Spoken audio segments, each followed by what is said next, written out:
seats up in the front half here. Welcome to Superintendent's Conference Day, March 2024. I'm Vicki Wild, and I am pleased to kick off this morning's opening address. Please stand for the Pledge of Allegiance. I pledge allegiance to the flag of the United States of America and to the republic for which it stands, one nation, under God, indivisible, with liberty and justice for all. We are so excited to have a middle school group to kick off our musical performance this morning. Please welcome Robin Ellen Masari, directing the middle school treble choir.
The middle school treble choir. Treble choir consists of students from all three middle schools and all three grades. We are a select group conducted by Miss Masari. The first piece we performed is called Vox, which was written by Greg Giblin. The next piece we will perform is called It's Okay. It's Okay was originally written and performed by an artist named Nightbird. She wrote the song about the struggles in her life and how it's okay to be lost sometimes, stating we're all a little lost and it's all right. As a middle school student, there have been many times when I have felt lost and alone. Thank you, teachers, for reminding us that it's all right to be lost sometimes.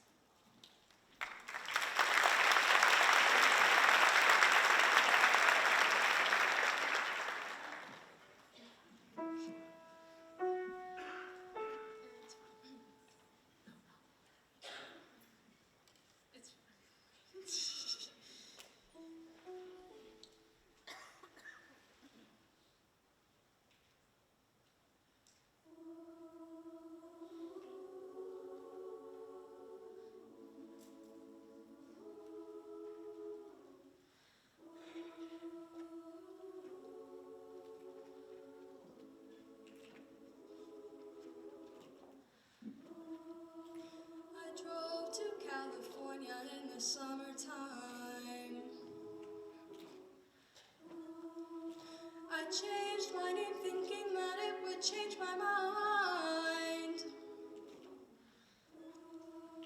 I thought that all my problems, they would stay behind. I was a stick of dynamite and it was just a matter of time. Oh dang, oh my, now I can't hide. Said I knew myself, but I guess I lied. It's okay, it's okay, it's okay, it's okay to be lost. We're all a little lost and it's alright. It's okay, it's okay, it's okay, it's okay to be lost. We're all a little lost and it's alright, it's alright. It's alright, it's alright, it's alright.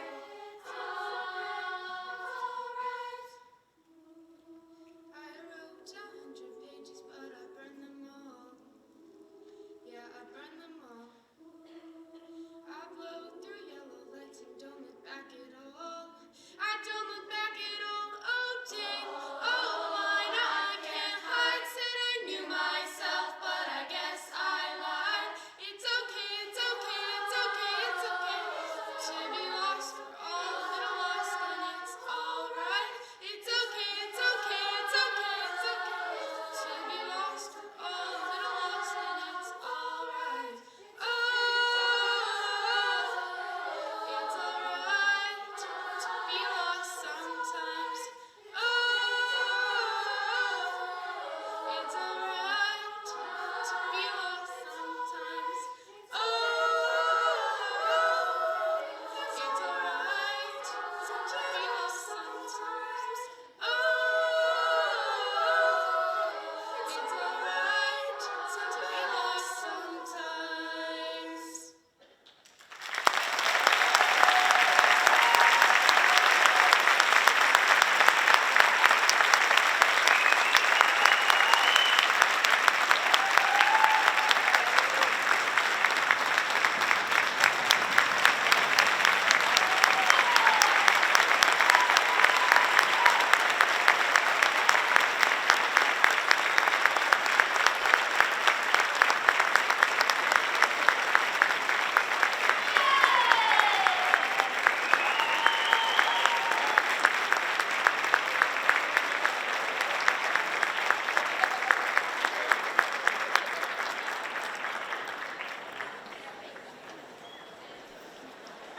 What a wonderful way to start our morning, listening to those beautiful voices.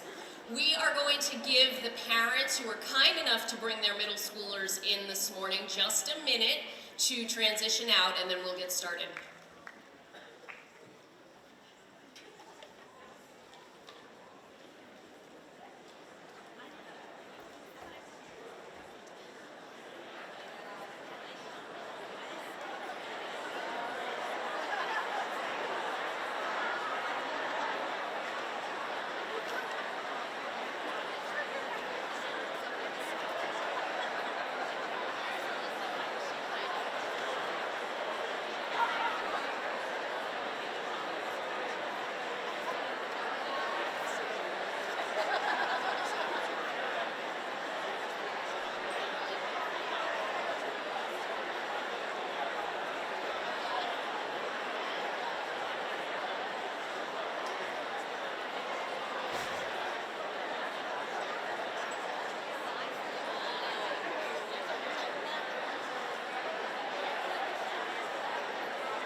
Administration, I'd like to extend my sincere thanks to each and every one of you who took the time to participate in our recent survey about this morning's opening address.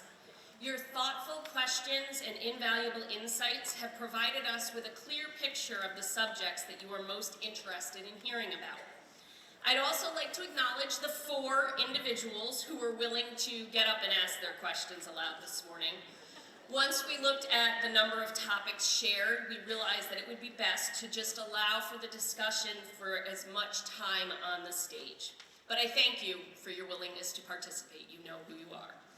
As we gather around the metaphorical fireside, please welcome to the stage Dr. L. Oliver Robinson, Superintendent of Schools, and Dr. Cecily Wilson Turner, Deputy Superintendent.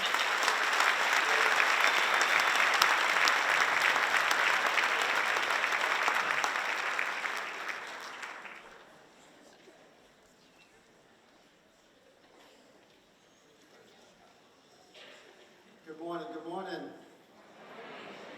Okay, I just want to make sure I just wasn't looking at a beautiful picture. Certainly, it's a pleasure to be here this morning. Thank you very much, Vicki.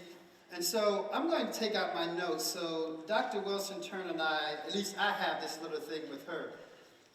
When she was hired, I noticed that she went to this other Ivy League university. And me going to the best Ivy League university. She says that she's not going to have any notes this morning, but I told her the difference between people who go to Brown is that we don't take any chances. Princeton people think they're arrogant enough, think they can memorize everything. Oh, did I say arrogant? I did not say that, did I? On a very serious note, thank you very much. Well, good morning to you too, Dr. It's Oliver. a pleasure to see you as well. And I will just clarify, which I was too nervous to do in my interview, that Princeton is the best undergraduate institute in the country. And we study hard. And she's only been here 5 months. On a very serious note, good morning. It's certainly a pleasure to be here. And last time we were in this room, we were doing a transition with Dr. Wilson Turner coming on board, who I fondly now refer to as Dr. CWT. And so, Cecily, it's certainly great to have you on the team. I must say that you've been a personal source of energy and inspiration for myself, and I'm sure many others who you've interacted with over the past several months being here on board. So certainly it's great to have you here. And regardless of where you went to undergraduate, I will not hold it against you. So on a more serious note, I also want to take an opportunity to pause and introduce. I know we have several board members here in the audience. We have, and I just want them to stand, just be recognized. We have our Board of Education President, Naomi Hoffman. Naomi, please stand. We have Board Member Gusta Miller, please stand. And sitting in the wings, only because she has to leave a little bit early for work, is Deanna Stevenson. So this format is a little bit different. I thought it was appropriate to have a little bit more informal conversation, if you will, around very serious topics. And so, are you ready to chit-chat? I am ready to chit-chat. Okay, let's see if the technology works. Okay, I guess the technology doesn't work. Okay. All right. So, we're going to chit-chat without anything. So Kelly's waving at me to do this, and I guess she said that she's going to do that, whatever that is. So we'll go from there. So Kelly, if you kind of go back one for me, since the technology is not working. Thank you. So what you see here, and I think Cecily, you and I have looked at the slides, and we've looked at the 300 plus responses. And I want to say again, thanks to Vicki for orchestrating the survey and the feedback. And I've personally went through all the respective feedback and this word cloud, if you will. Certain things pop, right, in terms of the high interest areas that people indicated on the survey. And so we're going to some of them deeper than others, recognizing that there are different venues in which some of these topics will be unpacked more. But certainly, I think this is certainly a reflection as a school district, the things that we have been collectively working on as leadership, and certainly the things in the areas that the audience members see as those topic areas that we need to not only talk about, but keep our focus on. And I was distracted over here, but I do want to say good morning to everyone, and to say thank you for the incredibly warm welcome I've received here at Shenandoah. And part of my entrance into the organization was to visit all of the buildings and all the departments. And what I learned from that is that Shem has a real focus on what the big rocks are. And it allowed me to find out what was important to each facet of our organization. And then just a few weeks ago, we did our mid-year update to the Board of Education, where we again had our administrators stand up and talk about what we set as our goals and what we've done to date to really make sure that those goals are having an impact. And they garnered that information from all the incredible work of folks in this room. And I see this as yet another opportunity for us to do a pulse check on where we are in the organization to make sure that we stay focused on the right work that continues to move us forward. So I always love to see the word cloud and for those poignant topics to really jump out at us. And so I appreciate the opportunity to address those today. Great.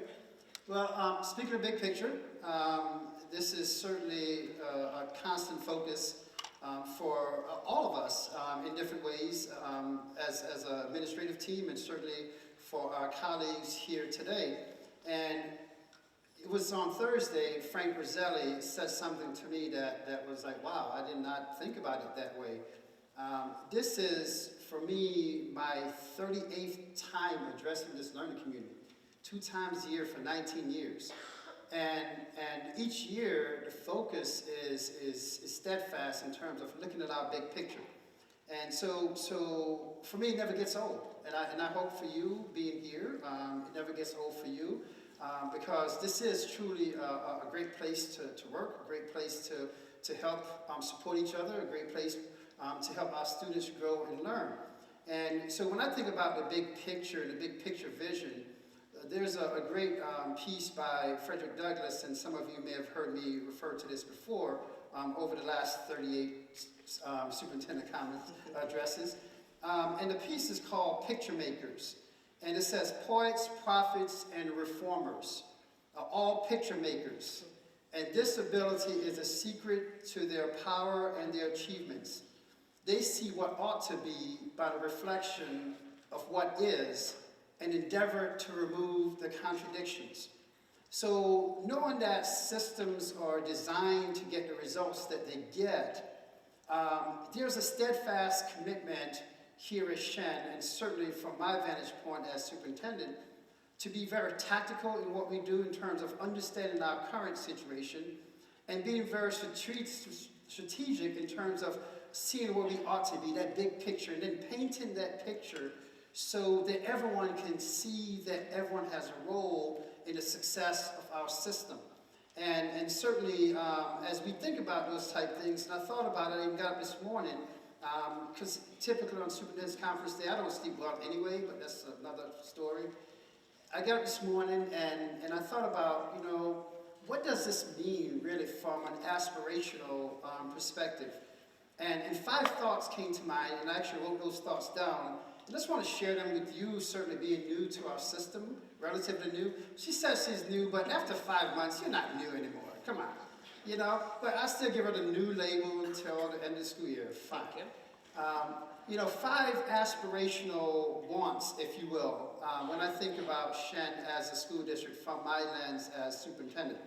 I want our district to be on the cutting edge at times, and at times leading from behind, so we can learn from others. I want Shen to continue evolving, continue to be a place that attracts and retains high caliber people, good people, and also highly skilled people. And the emphasis is first on good people. Education needs good people. We need people who like kids, people who want to work with kids, people who know that it's a challenge to help move our kids from where they are to where they ought to be. I want us to ensure that the families who entrust us with their children are not disappointed by our efforts to act in their best interests, which can be, again, challenging at times. It's no different than being a parent. I don't know about you, my 3 kids at some point, I used to say, who are you? Who do you belong to? Where did you come from? And those are my own kids, so we know it's a challenge to help our young people grow and learn. I want Shen to always be positioned for prosperity, regardless of the political or economic landscape. That as a school district, we should always be in a position to capitalize on emerging changes.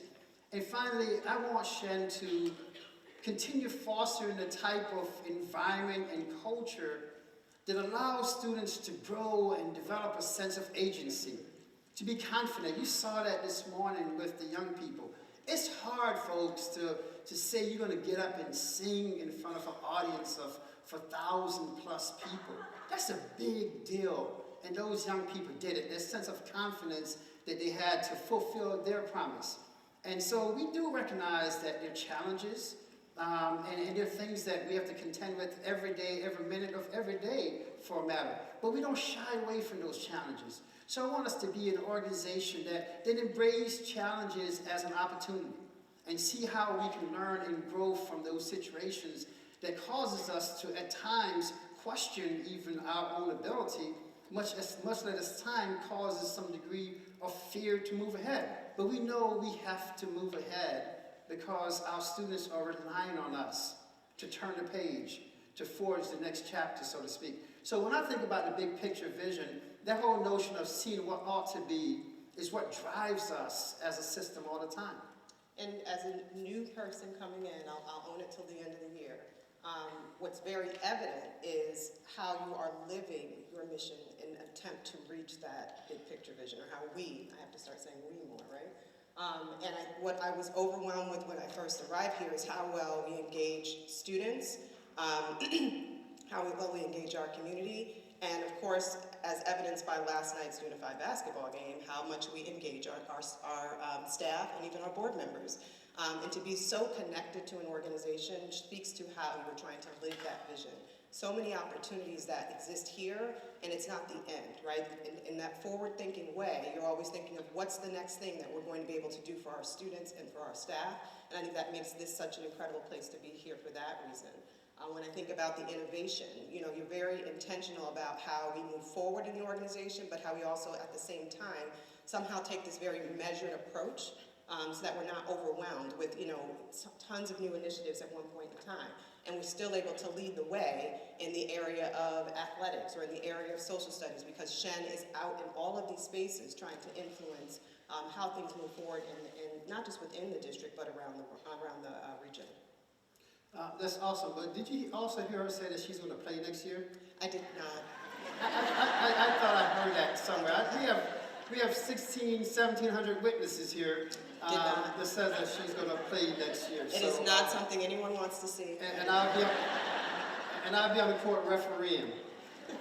So that's awesome. So I really appreciate that perspective, and particularly being relatively new and objective to the organization, and sharing that perspective in terms of our big picture vision. That truly, this graphic is what drives everything that we do every day. Everything comes back to these major points that are articulated here on this graphic. And speaking of major point, student achievement. So this is something that is almost just like, of course, student achievement is something that we talk about in schools. Even our Shen Learning Framework has students at the center of, our curriculum, instruction, and assessment, but we all know that there's so much more that goes into how our students achieve. We know that our students have to be emotionally available for learning. We know they have to be present to be able to learn. We know the challenges that have continued to grow over the course of the years in education. Yet we also know that it is our responsibility to figure out how to be responsive to that, to think critically about not just what's happening in front of us, but why that's happening. And so schools are working really hard to define and understand what the root causes are, working really hard to connect students to resources that they need to ensure that they're able to be available for learning.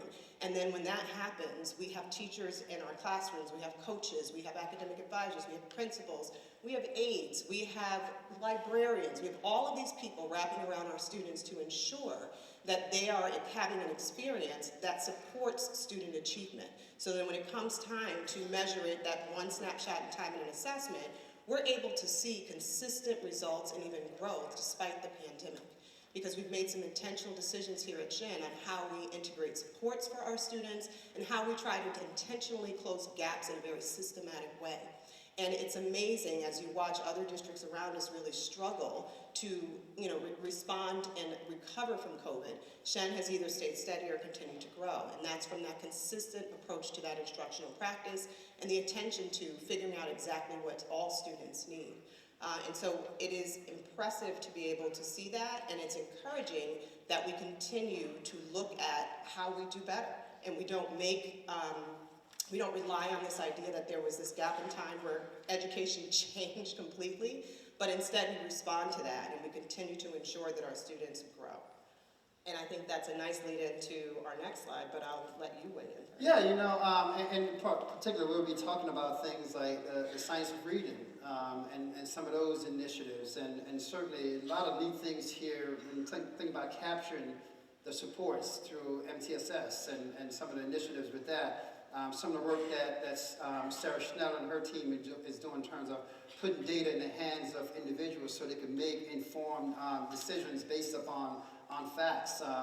In terms of how we're addressing some of the challenges surrounding special education or certain populations of our special education population, and trying to ensure again that we're supporting staff so they can be the best support for our students. And even things like chronic absenteeism. When we think about it, kids have to be present, staff have to be present to ensure that this system is working at an optimal level. And so looking at those kind of things, why are people not present? Asking that question and then trying to address those things accordingly.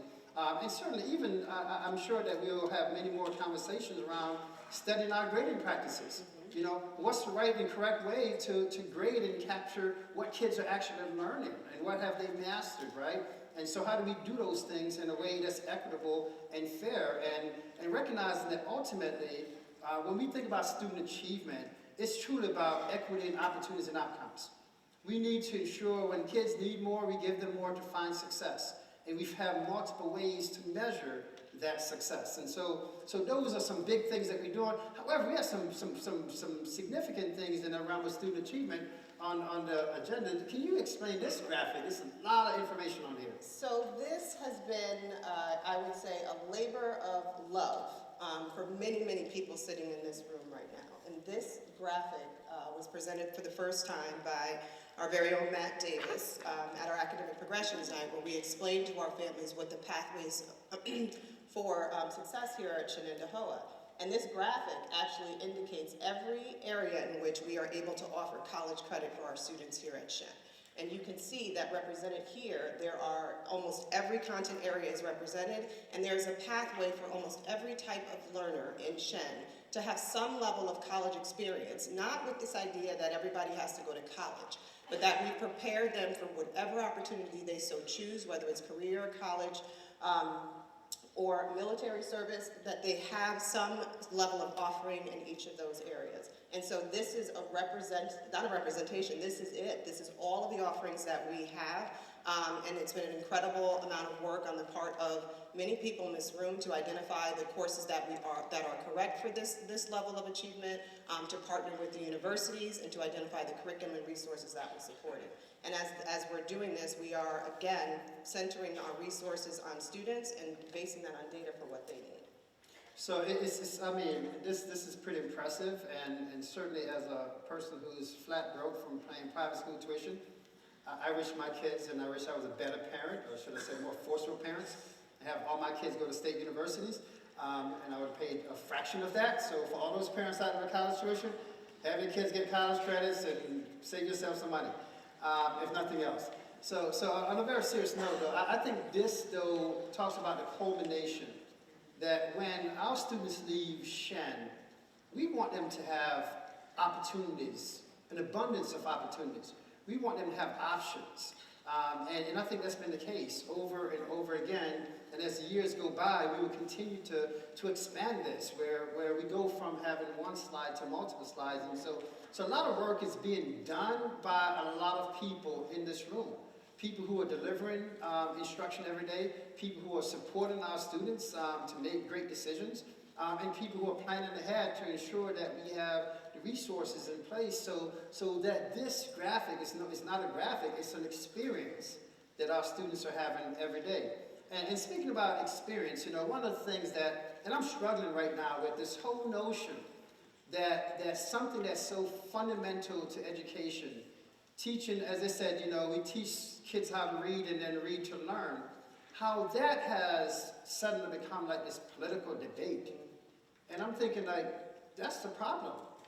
We have been doing this work forever. And quite frankly with you, we have been doing good work with our kids for a long time. And so I personally take some offense to some of the subtle indictment that schools have been doing it right. We have been doing a lot of great things for kids. And I certainly want to applaud what we have done. I want to applaud the changes and adjustments that we're making to evolve as we learn and know more about how kids learn and how we can deliver content differently. However, I want to punctuate the point that teaching kids how to read is not a political matter. It's a fundamental tenet to what we are as educators and who we are as a learning community. It's a foundation to the slide we just saw before. In order for our students to be thoroughly prepared to access everything that is sitting and waiting for them here at this high school, we have to make sure we get these foundational pieces correct. And as Dr. Robinson said, schools have been on this journey long before it became a political topic. Science of reading research is not new. We've always had to teach children comprehension, vocabulary, fluency, phonemic awareness, and phonological awareness. And the introduction of this topic is very interesting, but Shen can look back even just a few years and think about what has been introduced to ensure that we're providing explicit direct instruction in those areas. And really embracing and making sure students understand those foundational practices that will allow them to read at high levels and perform at high levels as they make their way through our system. And we've introduced resources, but I always want to be really clear on this message that resources are just that. We ultimately have to take those resources and shape them into the literacy program that works for the learners in this system, just like every other system should do so. And so with the introduction of Wit and Wisdom, that is the work that we are in the throes of doing now. And I'd be remiss if I didn't, again, take a moment and say thank you profusely to our teachers, to our teaching assistants, to our coaches, to our librarians who have wrapped around this new resource to ensure that we're making our way through it in a thoughtful and measured way, and to begin to make decisions about what's working and what's not working for our students, and to make sure our students, as they sang this morning, know it's okay. Know it's okay that we're all learning and figuring out this new program together. And I commend those teachers who stand up every morning or every afternoon and say, kids, wit and wisdom is due to me too, and we're going to stand up here and we're going to get it together. And I know that's the message my own child has received as he's sitting in 3rd grade, shout out to Ate, that it's all going to be okay, and that we're all learning together. And I think that's an important thing to realize. I think many of you know that I was an elementary teacher to begin my career. I taught kindergarten, I taught 3rd grade, I taught 4th grade. I saw many curriculums. In that short period of time, I saw the pendulum swing. But you all are the stalwart, steady piece that ensures that students receive the instruction that they need every single day. And I know it's been a journey this year, and we're about to bring our 1st and 2nd grade friends along with us on this journey, but we are going to be very smart and intentional about this work, and we're going to continue to listen to what you need to ensure that you're able to implement it in an effective way. You know, you mentioned, thank you. Yes. Thank you. Certainly, you mentioned it's okay, and it was ironic that one of the songs that was selected this morning, that sometimes it's okay to feel lost sometimes, right? And that kind of the backside, if you will, to that coin is this whole piece that we've been focused on in restorative practices. And again, I see Matt. I think Matt just sat on the front row, so I make sure I see him, right? So I see Matt Davis and some other folks who have been really bringing this work to a head.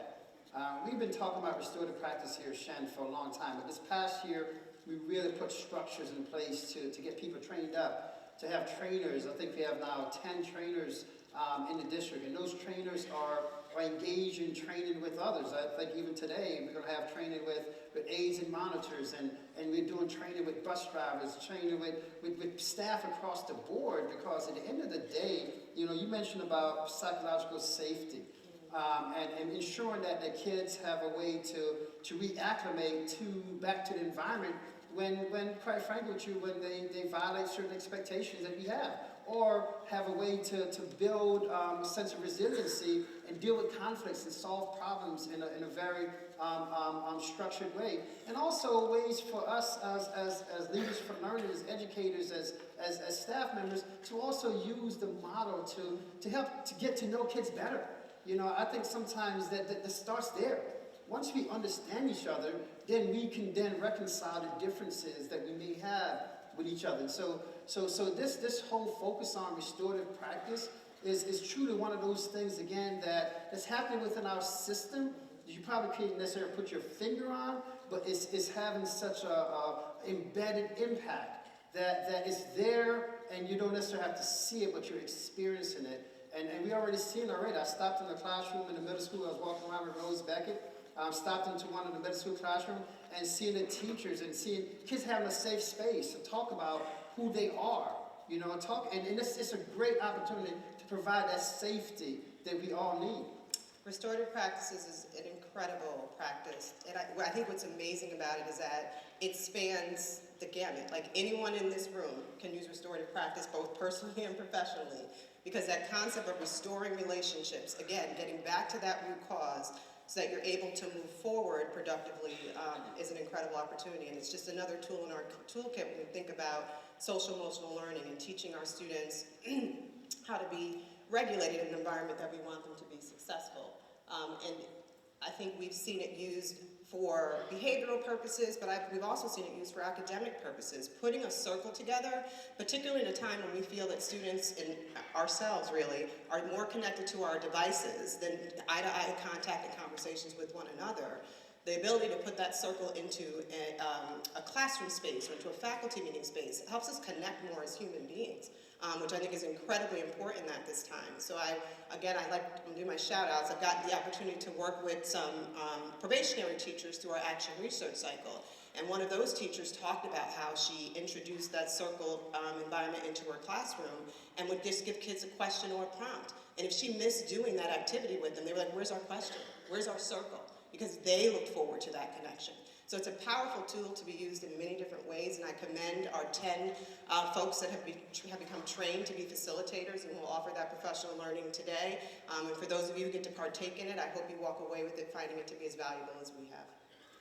So, you know, I directly connected to this. I'm not sure if, Dr. CWT, if you even had this conversation, because yesterday was kind of a hectic day for myself, and we didn't connect really as much yesterday as we normally.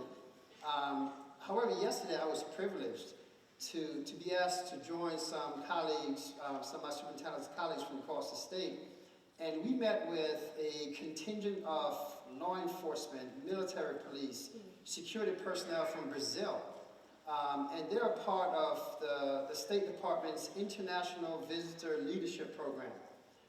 It was kind of neat because everything had to be translated. So having an earplug in one ear, so you hear someone talking in Portuguese, and then you hear the translation in English, had to make that adjustment right away. And the piece that they wanted to know, ironically, we thought they were going to talk about, you know, all the stuff, how the school works. They really wanted to know, what are we doing about school safety? And I'm going to tell you, Becky Carmen, you probably could walk through the customs in Brazil and get right through, because Becky Carmen's name is going to be popular in Brazil, because actually I shared, this is a picture of a decal that over the break we'll be putting on all the doors. And so I spoke about this quite a bit, and yes, contributed, gave a lot of credit to Becky, who's been spearheading a lot of our safety initiatives here in the school district. He spoke about this QR code, where it's truly the gateway to information for anyone to understand what are we doing related to school safety. And more importantly, it's also the vehicle for people to communicate their concerns. It's great to say people get access to information, but how do I, as the says, see something, say something? How do I say something? What are the vehicles to effectively do so? So we're looking forward to having this decal on doors and strategically throughout school buildings, not only for individuals within the space, but for our families, for people visiting the school, so they know that safety is a priority for us as a school system. And so yes, we could talk about physical safety, the things that we do to lock down buildings, surveillance cameras, all those type things. However, probably the biggest key, or should I say the most key component to safety is people, the power of people. And so we spoke quite a bit around that with my new Brazilian friends. And we talked about the whole notion of psychological safety. How can we create environments where students have a sense of safety? And more importantly, have a sense that there's a trusted adult that they can go to.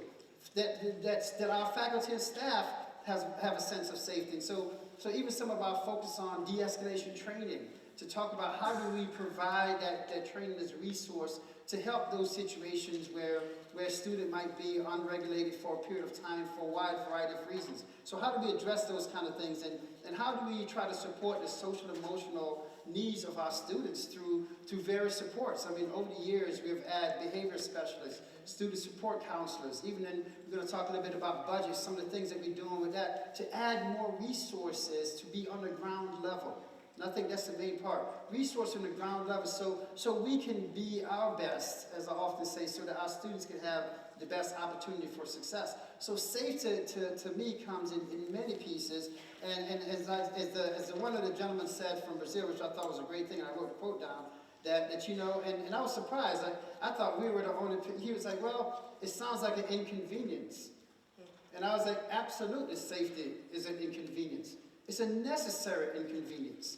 And I say that because oftentimes when we do things, it requires us to take another step or do something else. But those steps are so critical to preserve those things that we value most. I think the only thing I would emphasize is the importance that, like, every single person in this room is connected to this, right? Everyone has that responsibility to, make sure that we follow our safety protocols, make sure that we, stand in the gap and support each other in situations that we find to be unsafe. And I think when you do that, you have less of these incidences. The more prepared we are, the more proactive and preventative actions that we take, the more successful we are with this. And so, yes, Becky Carmen's name should be known throughout Brazil and anywhere else is talking about safety, because the work that she's able to lead here around our safety visits, our screenings, our walkthroughs, all of those pieces that happen to ensure that we have that physical safety, partnered with all of the human supports and resources that we put in place, are critical. And I say that again, if I think back to my experience, I went from an elementary school principal to being a high school principal, and I was a principal of Albany High School over a course of 5 years, and really having to understand a large physical plan and all the moving parts that happen in classrooms, in hallways, and making sure that anywhere I couldn't be, other people were there and understood what the responsibility was in order to keep our buildings safe. And so it's this connected network that has to happen in order for buildings to remain safe. And talk about safety, here's one of those, and psychological safety and putting the right process and procedures in place is, where are we going with, okay, nowhere. So Kelly, back me up 3 steps, will you? So it's preview, where are we going with AI? This is the topic of the day, not only in education, but in every industry, in terms of how it's changing the game, in terms of how we do.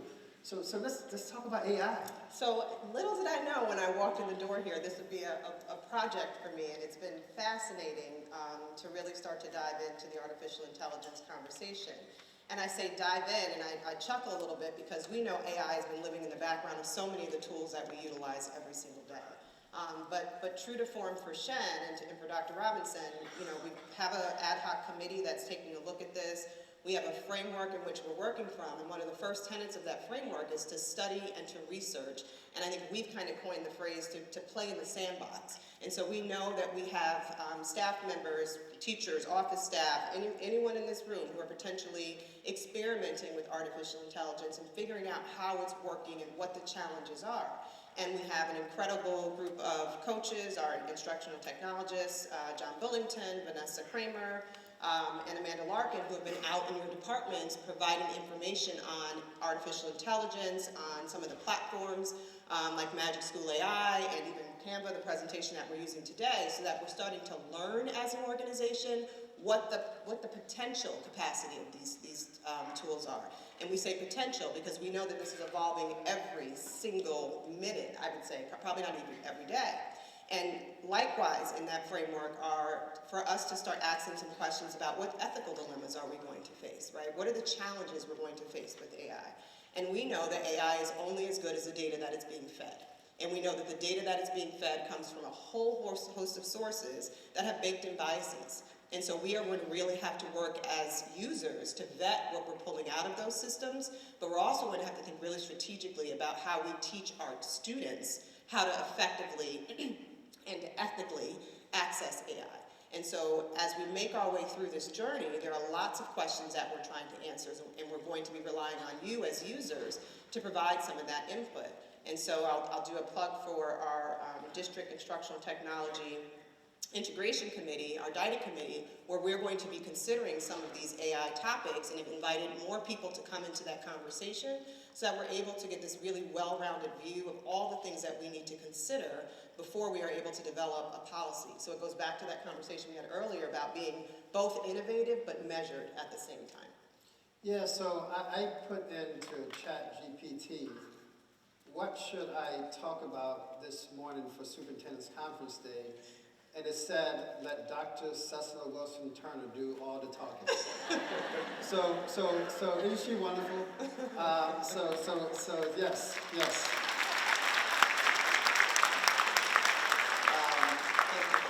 No, absolutely, and I think that plan, do, study, act cycle. When we come to AI and most topics, we have to do. We plan it, we do it, we study it, then we act, and we plan, we do. So it's not a one and done ever. So certainly appreciate you addressing that. And so a few other topics we'll move forward for the next 5-10 minutes here before we wrap this section of it.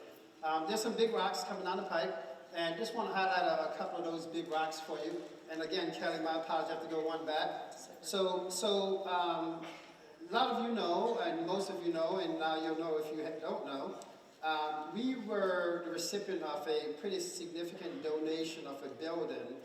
And if you're on 146 CVS and you stand in CVS and look backwards, where Cengage Learning, that's the building we're referring to, that building was donated to us. And I remember when the donation occurred, I was having a conversation with Barb Saliker, and Barb said to me, Oliver, this is a game changer.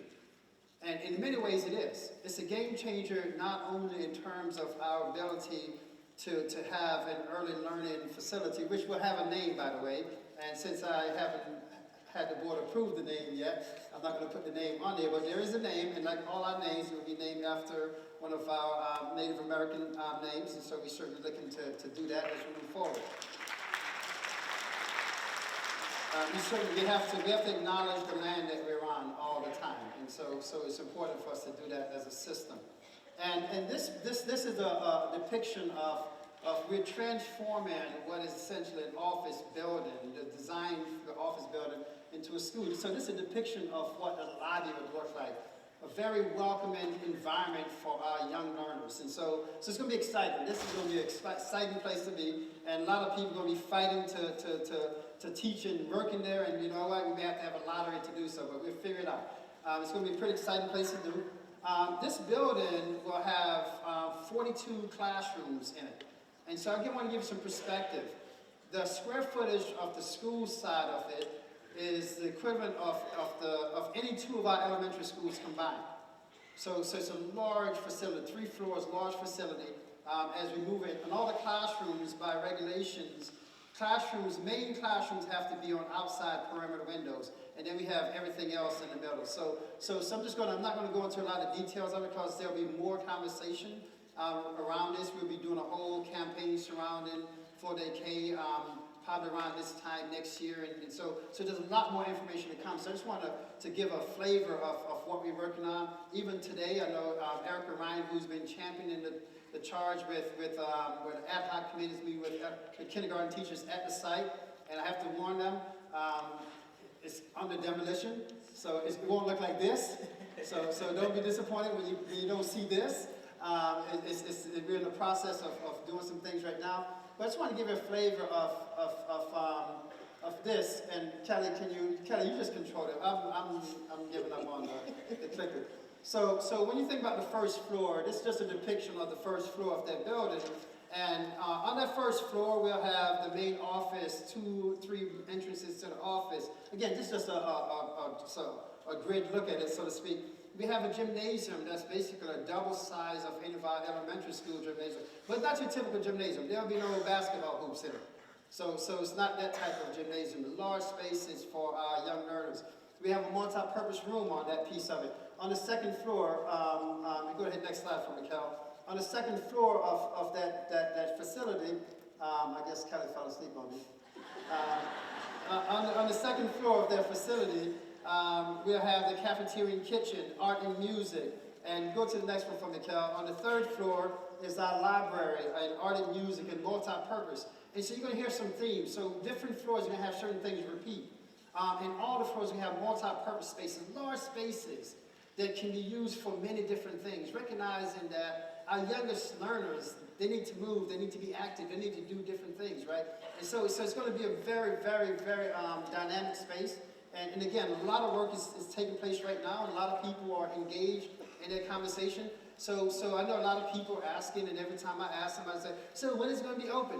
So the only thing I gotta say, if you have a young person that's probably 2 years old, maybe 3, they might be the inaugural class. So you do the math. So the reason why I said it, because there's a lot of steps, folks. We are submitting stuff to the state education department. That's another, who knows, 5 or 6 months to go to that approval. It's a lot of steps to go through it. However, and we want to do this right. We don't get to do this again, so we want to do this right. We want to do it in a way that's effective, because not only does it provide the classroom spaces there, but it also frees up space in every one of our elementary schools. So that'd be the next thing. What are we doing with those spaces? And how do we maximize those spaces in our schools? So 5 Maxwell Road is pretty exciting. Some more information, more concrete information to come in the coming months. And so we're looking forward to that. It's a lot of work, but it's a lot of work that's worthwhile doing as well. And another quick topic I want to address real quick. Bus electrification. So everybody been hearing about electric buses, and we ordered 2, and we will order 2 more. We have 2 buses expected to come some point in June. This is a major deal, and this picture is a perfect depiction of it, right? So we're going away from this to, quite frankly, the engine is going to look significantly different to when we plug them in and to chargers into units like that. And so we're pretty excited about it. And while we're excited about it, it also poses a tremendous challenge for us. Challenge in terms of power capacity. Do we have, where will we get the power from to do so? Challenge in terms of cost of the buses themselves. Challenge in terms of training of mechanics and drivers and all the nuances that comes with when you have significantly different technology to deal with. And so we have some great people. We have Belinda and Al and some of those folks in transportation that are really, really taking this challenge head on. And as a school district, Shen, not only we're trying to do what's right for us and best for us, but leading the way across the state in terms of how can we do this in a way that's sustainable over time. So bus electrification is something that will be on the horizon for a long time. There's state laws about when we should do certain things, and we're trying to be true to those dictates, if you will. However, there's a lot of things that we cannot control as a system, and while that's the case, the things that we can control, we're fully embracing. So we're looking forward to having those 2 buses some point in May or June, and seeing and playing with those, practicing those, see what they do with routes, the difference in between diesel buses versus e-buses. So a lot of excitement with it. And there's also a lot of challenges that comes with that excitement. So more to come on this phenomenon as we move forward as well. And the last, well, not necessarily the last piece. Thanks again, Kelly. Go back for me. The piece that I want to highlight, and we'll be doing a road show on this, so I'm not going to go into a lot of details, is our budget.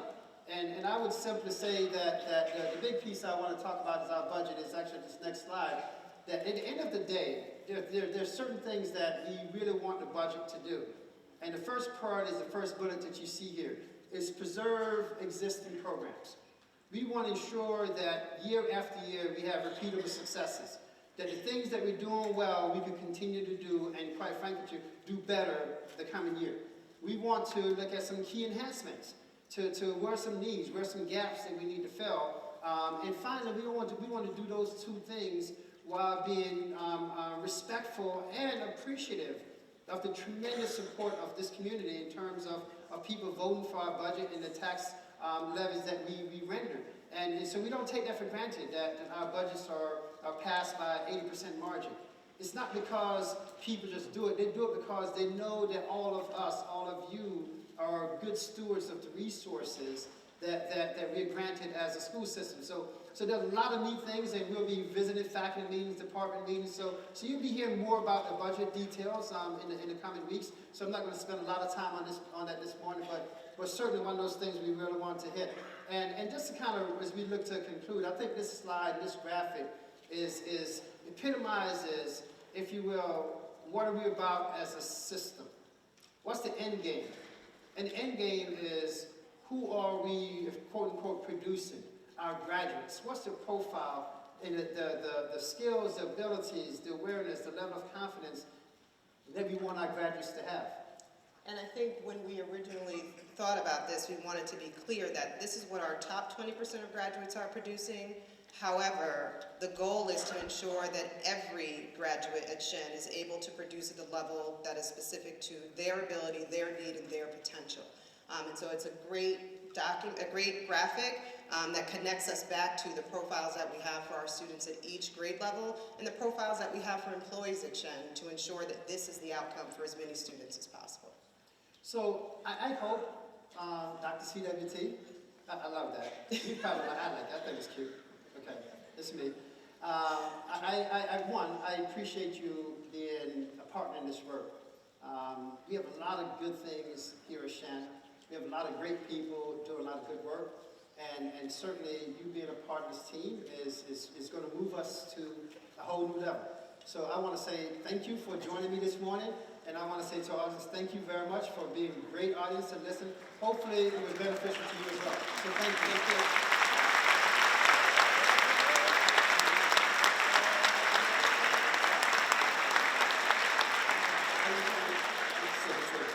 So I want to do something, one additional thing this morning. And Kel, can you go to the next one for me?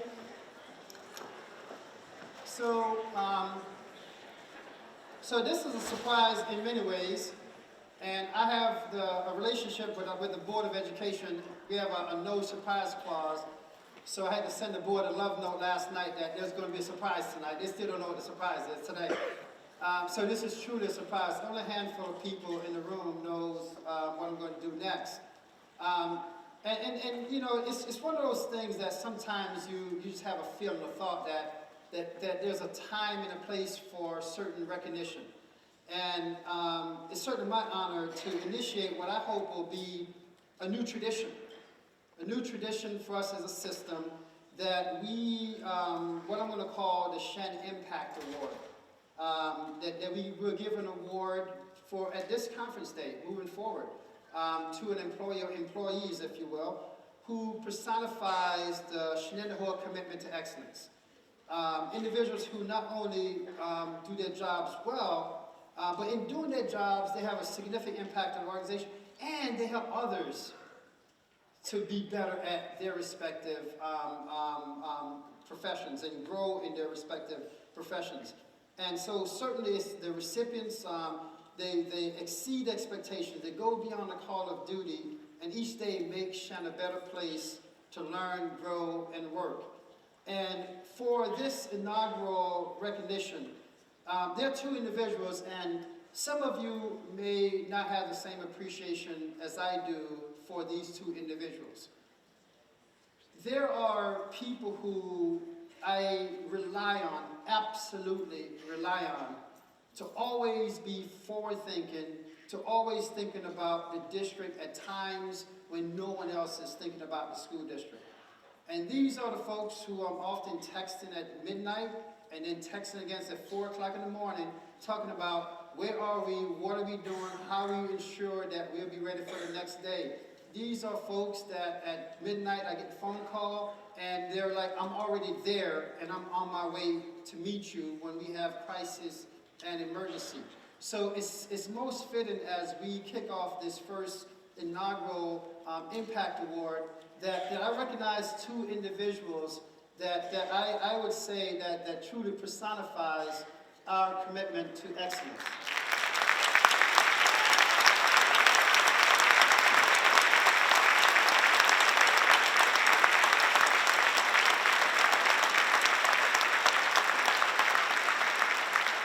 So I would like to have Al Karam and Barb Salaker meet me on the stage, if you don't mind. And also, Naomi, do you mind joining me on the stage? And Dustin, you're still here? Can you join me on the stage?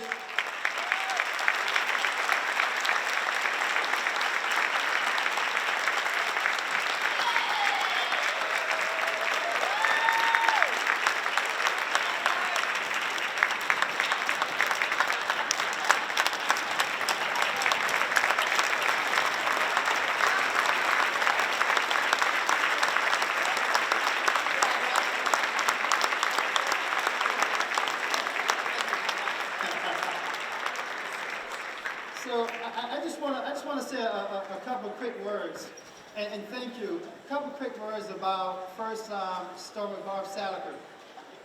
Most people don't realize that Barb actually retired from us. How long, Barb? Last year? A few years back. And I say that because we needed help. We needed help and reached out to Barb, and she didn't ask what, she was just there. She's the person, I'm not kidding you, when I talk about someone who, I thought I didn't sleep. Barb is the person that, it doesn't matter what's happening in the district. She has a finger on the pulse of it, and she's there trying to solve the problem before she even communicate to me. And that's on one side of it.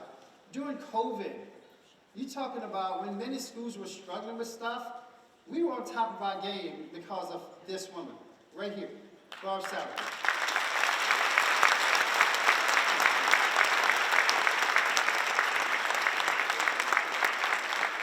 So Barb, thank you. Thank you. And I just want to read the plaque. In honor of an employee who personifies the Shenandoah commitment to excellence, this individual not only does their job well, but in doing their job significantly impacts outcomes for the district and for others. The recipient exceeds expectation and goes beyond the call of duty, each day making Shenandoah a better place to learn, grow, and work. Congratulations, Barb. Thank you.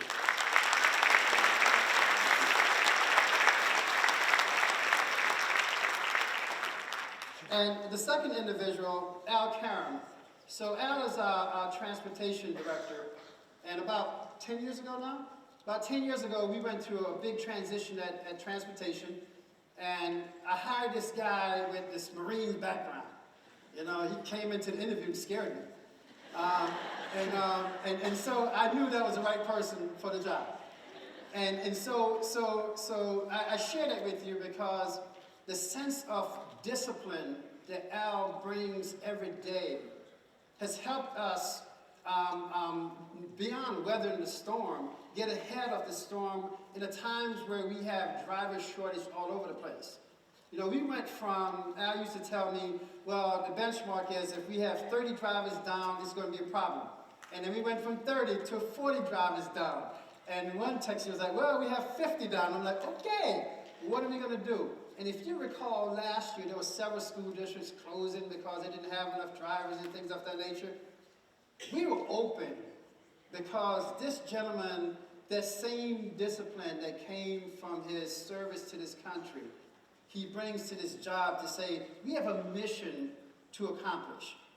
And we're going to do what's necessary, what it takes to accomplish that mission every day for our kids. Because we know that if our kids can't get here, they can't learn. And so Al, I want to say thank you, my friend, and Al actually will be retiring from us at the end of this year. Thank you, my friend, for your tremendous service.